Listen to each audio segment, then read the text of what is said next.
Hi all, എല്ലാവരും സുഖമായിട്ടിരിക്കുന്നു. ഇന്ന് ഞാൻ കൊണ്ടുവന്നിരിക്കുന്ന ഒരു സ്പെഷ്യൽ റെസിപ്പിയാണ്. ഞാൻ വെയിറ്റ് ലോസ് ടൈമിൽ ഞാൻ കൂടുതലായിട്ട് ഡിന്നർ ടൈമിൽ കഴിച്ചിരുന്ന ഒരു സ്പെഷ്യൽ റെസിപ്പിയാണ് ഇത്.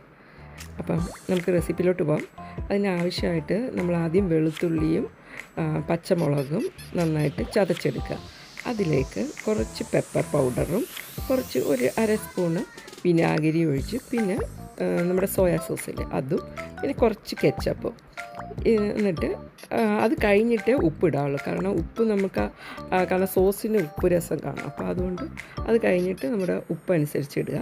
അത് കഴിഞ്ഞ് കുറച്ച് അരിപ്പൊടിയാണ് ഞാൻ ഇപ്പോൾ ഇട്ടിരിക്കുന്നത്. അതും ഇട്ടിട്ട് നന്നായിട്ട് മിക്സ് ചെയ്തിട്ട് ഒരു 2 മണിക്കൂറെങ്കിലും മാറ്റി വയ്ക്കുക. ഇത് ഈവനിങ് ചെയ്യണമെങ്കിൽ ഒരു ഉച്ചയ്ക്കെല്ലാം മാരിനേറ്റ് ചെയ്ത് വെച്ചാൽ മതി. പിന്നെ നമ്മൾ ഗ്രിൽ പാൻ എടുത്തിട്ട് ഒരു സ്പൂൺ ഒലിവ് ഓയിലാണ് ഞാനിപ്പോൾ ഇട്ടിരിക്കുന്നത്. ഈ ഒലിവ് ഓയിലാണ് നമ്മൾ ഫുൾ ചെയ്യാൻ പോകുന്നത്. എന്നിട്ട് നമ്മൾ മാരിനേറ്റ് ചെയ്ത ചിക്കൻ എടുത്ത് പാനിലേക്ക് എല്ലാം നിരത്തി വെച്ച് കഴിഞ്ഞിട്ട് പാൻ അടയ്ക്കുക. ഇതൊരു ഗ്രിൽ പാനാണ് കേട്ടോ.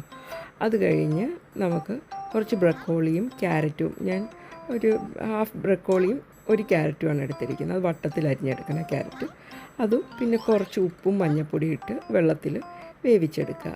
അതൊരു ഹാഫ് കുക്ക്ഡ് ആകുമ്പം നമുക്കത് ഒരു പാത്രത്തിലേക്ക് മാറ്റി വയ്ക്കുക. കാരണം ചിക്കൻ ഒരു ഹാഫ് കുക്ക്ഡ് ആയി കഴിയുമ്പോൾ, മീൻസ് ഹാഫ് കുക്ക്ഡ് എന്ന് വെച്ചാൽ ചിക്കൻ നമ്മൾ ഒരു പ്രാവശ്യം മറിച്ചിട്ട് കഴിയുമ്പോൾ അതൊരു ഹാഫ് കുക്ക്ഡ് ആയി കഴിഞ്ഞു. അപ്പോൾ അതിൽ മുകളിലേക്ക് ഇപ്പം നമ്മൾ വേവിച്ച് വെച്ച ക്യാരറ്റും ബ്രക്കോളിയും അതിൻ്റെ മുകളിലേക്ക് ഇങ്ങനെ നിരത്തി വെച്ച് കൊടുക്കുക.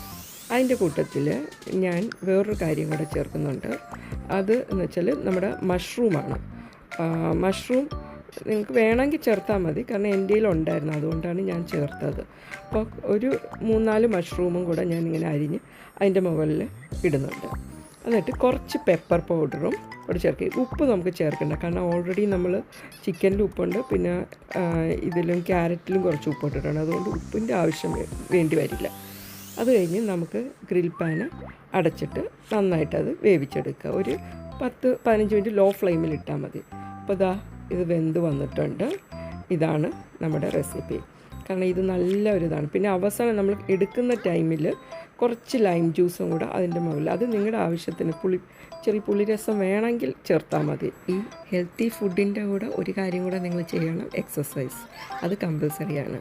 കാരണം നമുക്ക് എക്സസൈസ് ഉണ്ടെങ്കിൽ നമ്മുടെ ബോഡി എപ്പോഴും നല്ല എനർജറ്റിക് ആയിട്ട് ഇരിക്കത്തുള്ളൂ. പിന്നെ ഇതൊക്കെ എന്ന് വെച്ചാൽ പ്രോട്ടീൻ കിട്ടാനുള്ളതാണ് നമുക്ക്. അല്ലെങ്കിൽ നമ്മൾ എക്സസൈസൊക്കെ ചെയ്യുമ്പോൾ നമ്മൾ പെട്ടെന്ന് ടയേർഡാവും. അപ്പോൾ ഇത് നമ്മൾ എക്സസൈസൊക്കെ കഴിഞ്ഞ് വൈകുന്നേരം വന്ന് ഇത് കഴിക്കുക. അപ്പോൾ എൻ്റെ ചാനൽ ഒന്ന് സബ്സ്ക്രൈബ് ചെയ്യാൻ മറക്കല്ലേ. അപ്പോൾ വീണ്ടും കാണാം.